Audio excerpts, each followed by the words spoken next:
Shalom, salam sejahtera bagi kita semua. Salam bagi saudara-saudara dimanapun berada, kasih karunia Tuhan Yesus menyertai kita semua. Sebelum kita mendengarkan firman Tuhan, terlebih dahulu kita meminta pertolongan kepadanya.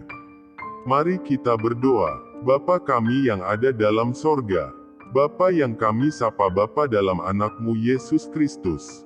Pada saat ini, kami hendak mendengarkan firman-Mu, kiranya Roh Kudus-Mu menyertai kami, agar kami bisa mengerti akan firman-Mu. Dalam nama Tuhan Yesus, amin.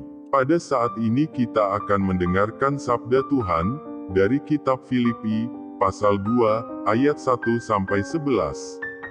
Saudara-saudara bisa baca setelah mendengarkan renungan ini. Nas bacaan kita saya ambil pada ayatnya yang kelima yang berbunyi demikian.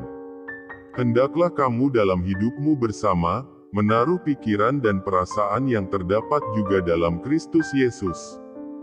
Saudara-saudara, setiap kali menghadapi permasalahan hidup, biasanya kita langsung mengeluh, bersungut-sungut, menyalahkan situasi, mengambing hitamkan orang lain, dan menyalahkan Tuhan.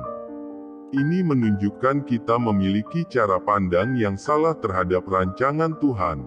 Kita selalu menginginkan hari-hari yang kita jalani tanpa masalah, tanpa ujian, tanpa tantangan, dan nyaman. Kita berharap rancangan Tuhan berjalan seperti yang kita inginkan, kita ingin Tuhan menggenapi rancangannya dengan jalan yang mulus. Sebab rancanganku bukanlah rancanganmu, dan jalanmu bukanlah jalanku, demikianlah firman Tuhan. Seperti tingginya langit dari bumi, demikianlah tingginya jalanku dari jalanmu dan rancanganku dari rancanganmu. Yesaya 55 ayat 8-9. Rancangan Tuhan bukanlah rancangan kita, jalan Tuhan bukanlah jalan kita. Bagian kita adalah tunduk, dan berserah sepenuhnya kepada kehendak Tuhan, sebab untuk masuk ke dalam rancangannya, kita harus siap mengalami proses pembentukan dari Tuhan. Sampai, Ia membuat segala sesuatu indah pada waktunya, bahkan Ia memberikan kekekalan dalam hati mereka. Pengkhotbah 3 ayat 11.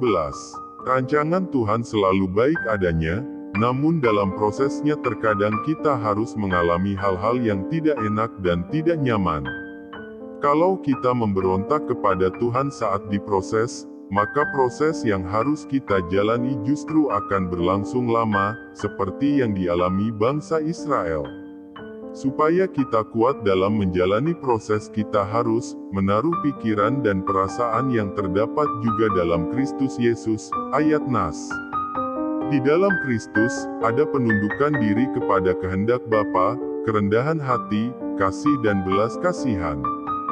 Dengan meneladani Kristus kita akan mampu merespons setiap proses dengan sikap hati yang benar dan tetap bisa bersyukur. Orang yang memiliki pikiran dan perasaan yang ada di dalam Kristus akan bersepakat dengan Tuhan, menaklukkan kehendak sendiri kepada kehendak Tuhan, dan taat. Berjalankah dua orang bersama-sama, jika mereka belum berjanji? Amos 3 ayat 3. Berpikir seperti Kristus, berpikir dan punya hati seperti Dia, kunci kemenangan dalam menjalani proses. Demikianlah renungan kita saat ini, semoga kasih dan penyertaan Tuhan selalu menyertai di sepanjang kehidupan kita. Mari kita berdoa. Bapa kami yang ada dalam sorga, kami telah mendengarkan sabda firman-Mu, kiranya memberkati kami agar kami selalu hidup sesuai kehendak-Mu. Dalam nama Tuhan Yesus, amin.